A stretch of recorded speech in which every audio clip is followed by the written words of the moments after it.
On the morning of August 22nd, 1911, a painter walked into the Louvre to sketch the most famous woman in the world. She wasn't there. Only 4 iron pegs remained on the wall, and a rectangle of clean stone where dust had never been allowed to settle.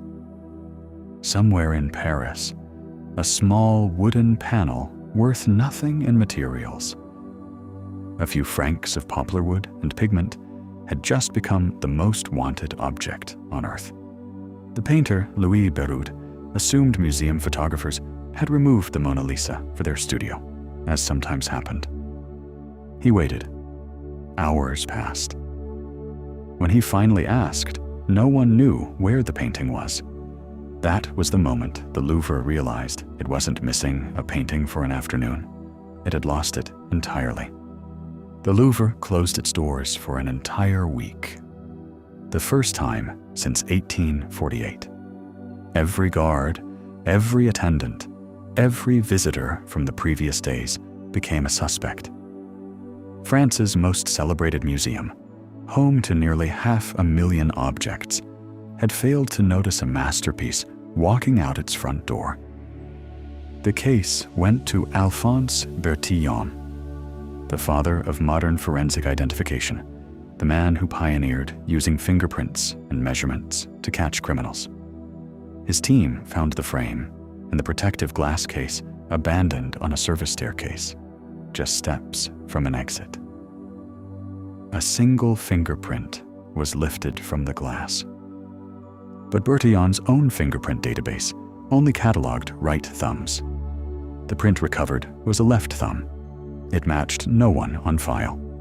Whoever did this did not break in. They knew the museum's rhythms, its blind corners, its unused staircases. The day's guards changed shifts. This was not a smash and grab. It was patience dressed as invisibility. With no real leads, suspicion spread wildly. Investigators questioned museum staff, rival art dealers, even foreign governments. Paris newspapers ran the story daily, each edition selling out faster than the last. The painting that had drawn modest crowds a month earlier was now the most discussed object in France, and no one had seen it. The investigation took a strange turn when it reached the poet Guillaume Apollinaire, who had once employed a secretary suspected of stealing small Louvre artifacts. Apollinaire was arrested.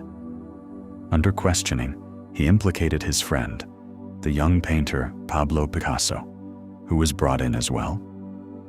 Both men were eventually cleared.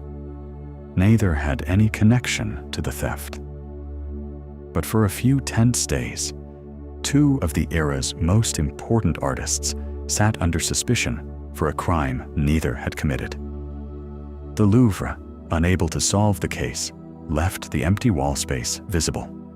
Visitors began arriving not to see the Mona Lisa, but to see where she used to be. Attendance during her absence outpaced attendance from before the theft. A painting most Parisians had walked past without a glance was now missed by an entire nation. For over 2 years, the case went nowhere. Leads dried up. The fingerprint matched nothing. The painting simply vanished from the record as if it had been erased rather than stolen. In December 1913, an Italian art dealer in Florence named Alfredo Geri received a letter from a man calling himself Leonard. The man claimed to have the Mona Lisa and wanted to return it to Italy for a price.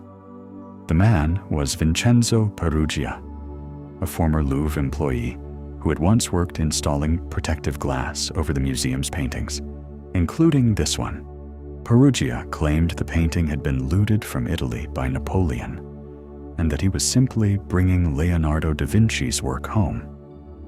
This was historically inaccurate. The painting had left Italy legally, brought by da Vinci himself, under the patronage of the French king centuries earlier. Peruggia's patriotism was sincere. His history was wrong. Police found the Mona Lisa exactly where Peruggia said it would be, hidden in a trunk with a false bottom, wrapped in red silk, in his rented room. He had kept the world's most searched-for object under his bed for over 2 years. Peruggia had entered the Louvre during public hours on a Sunday, hidden inside a small storage closet overnight, and emerged Monday morning, a day the museum was closed for cleaning, when staff wore the same white smocks he did.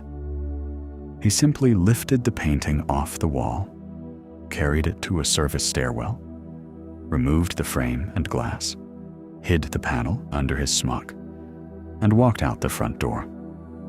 Peruggia was tried in Italy rather than France, and Italian courts and public opinion were unexpectedly sympathetic.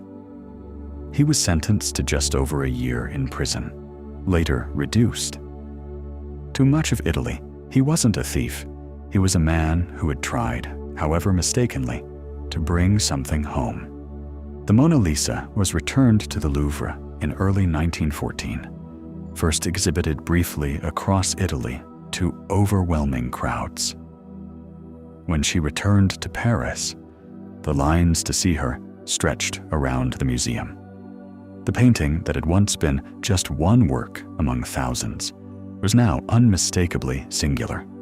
Before 1911, the Mona Lisa was respected, but not extraordinary, one masterwork among many in a museum full of them. It was the theft, the 2-year silence, and the strange devotion of one homesick worker that turned a quiet portrait into the most famous painting on earth. Which mattered more, in the end, the 16th century hand that painted her, or the 20th century man who stole her?